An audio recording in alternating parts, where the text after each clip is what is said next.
Hello बच्चों, let us read the question. Question में बोल रहा है व्हाट आर एम्फोटेरिक ऑक्साइड्स, यानी एम्फोटेरिक ऑक्साइड्स क्या होती हैं।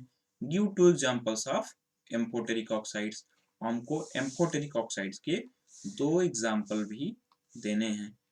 तो एम्फोटेरिक ऑक्साइड्स क्या होती हैं? तो सबसे पहले हम जानते हैं कि ऑक्साइड्स ही क्या होती हैं। क्या होती हैं ऑक्साइड्स? तो किसी भी एलिमेंट का जो कंपाउंड होता है ऑक्सीजन के साथ उनको ऑक्साइड्स कहा जाता है, यानी बाइनरी कंपाउंड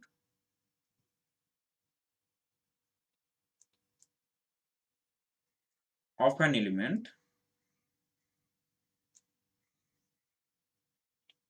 with ऑक्सीजन को ही ऑक्साइड कहा जाता है। अब बेसिकली देखा जाए तो ऑक्साइड्स के कई टाइप्स होते हैं, देख लेते हैं हम।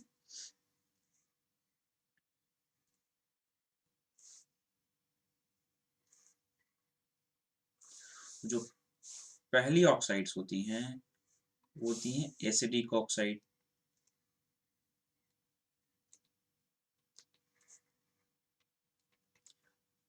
एग्जाम्पल के तौर पे जैसे सल्फर डाइऑक्साइड है। तो हमको कैसे पता चलेगा कोई ऑक्साइड एसिडिक है, बेसिक है या कैसी है? तो जो एसिडिक ऑक्साइड्स हैं उनका जो हम बेस से रिएक्शन कराते हैं तो वे सॉल्ट एंड वाटर दे देती हैं। हम जानते हैं कि एसिड बेस रिएक्शन में सॉल्ट एंड वाटर बनता है। तो कोई भी चीज बेस से करके सॉल्ट एंड वाटर बना रहा है तो कैसा होगा? एसिडिक ही होगा ना। हाँ। दूसरे टाइप की जो ऑक्साइड्स होती हैं वो बेसिक ऑक्साइड होती हैं, जैसे कैल्शियम ऑक्साइड। तो हमको ये कैसे पता चलेगा कि कोई भी ऑक्साइड बेसिक है? तो क्योंकि ये एसिड के साथ रिएक्ट करके सॉल्ट एंड वाटर देता है। कोई भी सब्सटेंस जब एसिड के साथ रिएक्ट करके सॉल्ट एंड वाटर दे दे तो इसका मतलब वो बेस उसका नेचर बेसिक है। तीसरी ऑक्साइड्स होती हैं न्यूट्रल ऑक्साइड,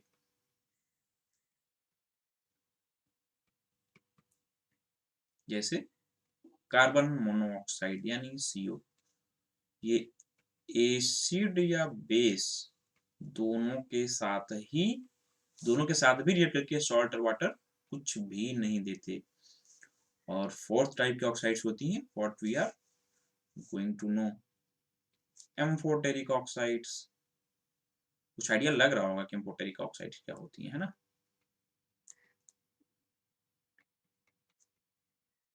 वो ऑक्साइड्स जो एसिड और बेस दोनों से ही रिएक्ट करके सॉल्ट एंड वाटर देते हैं। मतलब एसिडिक ऑक्साइड्स वो हैं जो बेस से रिएक्ट करके सॉल्ट एंड वाटर दें। बेसिक ऑक्साइड वो ऑक्साइड हैं जो एसिड के साथ रिएक्ट करके सॉल्ट एंड वाटर दें। न्यूट्रल ऑक्साइड वो हैं जो एसिड और बेस दोनों के साथ ही रिएक्ट करके सॉल्ट एंड वाटर में दें। और एम्फोटेरिक ऑक्साइड्स वो हैं जो एसिड और बेस दोनों के साथ ही रिएक्ट करके सॉल्ट एंड वाटर देते हैं। और तो हम अगर इनका डेफिनेशन की बात करें एम्फोटेरिक ऑक्साइड्स के,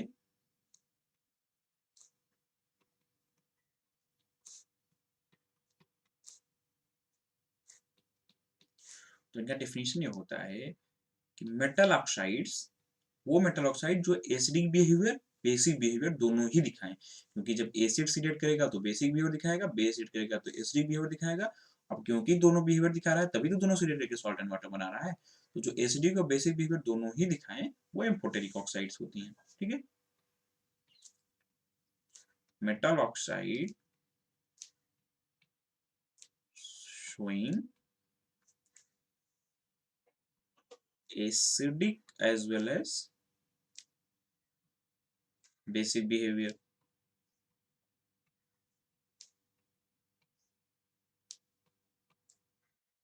अब हमको इनके दो एग्जाम्पल्स भी बताने हैं।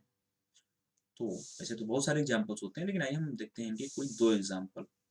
इनका पहला एग्जाम्पल देखते हैं हम एल्यूमिनियम ऑक्साइड यानी Al2O3। अब ये एम्फोटेरिक क्यों है?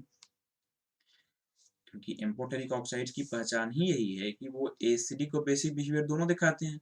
यानी वो एसिड और बेस दोनों से ही मतलब बारी बारी से रिएक्ट करके सॉल्ट एंड वाटर बनाते हैं।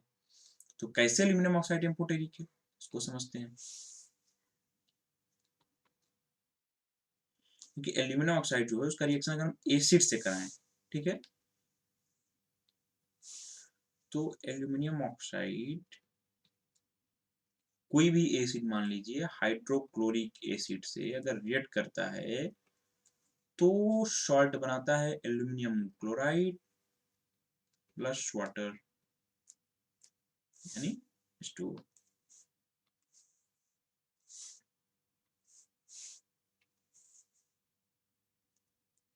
ठीक है, तो जब कोई भी सब्सटेंस एसिड से रिएक्ट करके सॉल्ट एंड वाटर बना रहा है तो वहां पे कैसा बिहेव कर रहा होगा, वो एज बेस बिहेव कर रहा होगा, क्योंकि एसिड बेस का ही न्यूट्रलाइजेशन रिएक्शन होता है। अगर बेस से बात की जाए, अगर हम एल्यूमिनियम ऑक्साइड का रिएक्शन अगर किसी बेस से करा दें,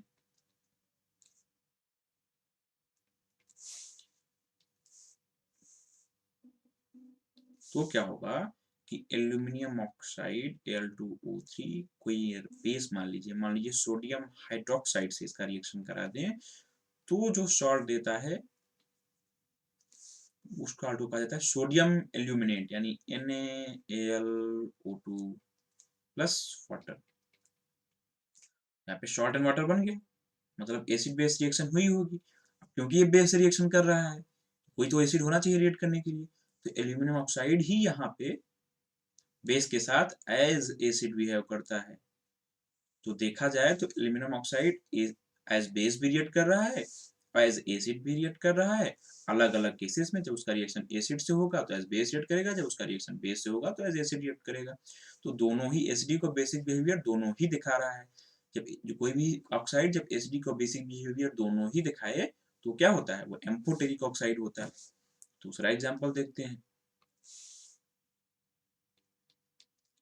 हमारे पास दूसरा एग्जाम्पल हो सकता है जिंक ऑक्साइड यानी ZnO। अब देखते हैं ये कैसे एम्फोटेरिक ऑक्साइड है। ठीक उसी प्रकार से इसको भी देखेंगे कि अगर हम किसी जिंक ऑक्साइड का किसी एसिड से रिएक्शन करा दें, अगर मान लीजिए कोई एसिड हाइड्रोक्लोरिक एसिड ही मान लीजिए, तो ये जो सॉल्ट बनाएगा वो सॉल्ट बना लेगा जिंक क्लोराइड यानी ZnCl2 और प्लस वाटर। अब क्योंकि जिंक हाइड्रोक्लोरिक एसिड एक एसिड है और उससे जो सब्सटेंस रिएक्ट कर रहा है वो रिएक्ट करके सॉल्ट एंड वाटर बना रहा है, तो वो सब्सटेंस कैसा होना चाहिए, बेसिक होना चाहिए, क्योंकि न्यूट्रलाइजेशन रिएक्शन जिसमें सॉल्ट एंड वाटर बने एसिड और बेस का ही होना चाहिए। तो यहाँ पे जिंक ऑक्साइड कैसे बिहेव कर रहा है, एज बेस बिहेव कर रहा है ना।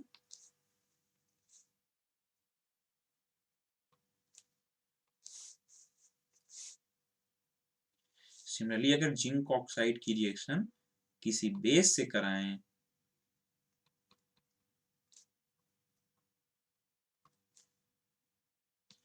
तो क्या होगा ये देखते हैं।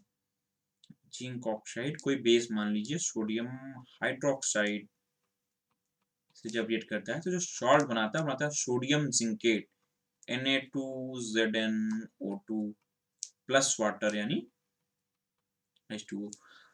अब कोई सब्सटेंस जब बेस से रिएक्ट करके सॉल्ट एंड वाटर बना रहा है, क्योंकि salt and water acid base reaction में ही बनता है, तो बेस से रिएक्ट करके सॉल्ट एंड वाटर बना रहा है तो वो सब्सटेंस कैसा होगा, वो एज एसिड ट्रीट कर रहा होगा ना, एज एसिड बिहेव कर रहा होगा।